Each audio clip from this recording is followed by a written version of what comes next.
Well, first of all, UNRWA is the key humanitarian intervention ever since, for decades and ever since the Nakba, as Palestinians would call it.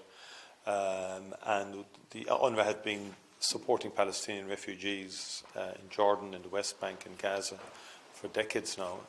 It is the essential linchpin of economic support, humanitarian support in the form of food, healthcare supports in terms of health centres and hospitals, the school system. I mean, when I was in Gaza, it was UNRWA were supporting the primary school system. And to pull that out now would be catastrophic in the context of a terrible war. So our impulse was fundamentally a humanitarian impulse, realising the enormity of the UNRWA contribution to basic necessities of life in Gaza.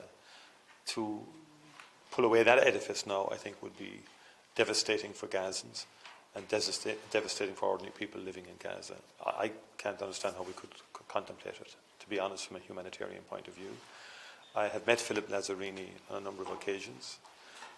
He's asked Ireland's assistance in the past to endeavour to make UNRWA sustainable into the future from a financial perspective. I understand the concerns, but I do believe he will deal with it, and he will deal with the issues as they have arisen. But in my view, given the size of the organisation, about 30,000 people altogether in UNRWA, 13,000 working in Gaza, there has to be a sense of perspective in terms of what's been alleged and the numbers involved. Unacceptable. What happened on the October the 7th was heinous, appalling act of inhumanity. But we all know now that in Gaza people are starving. People are under huge pressure. Families are under huge pressure. Children are being killed. We want the violence to stop. We need humanitarian ceasefire. But above all, when we met with the Arab states last week at the Foreign Affairs Council, they repeatedly said to us at the end, can you get more trucks in? We just need aid, we need help.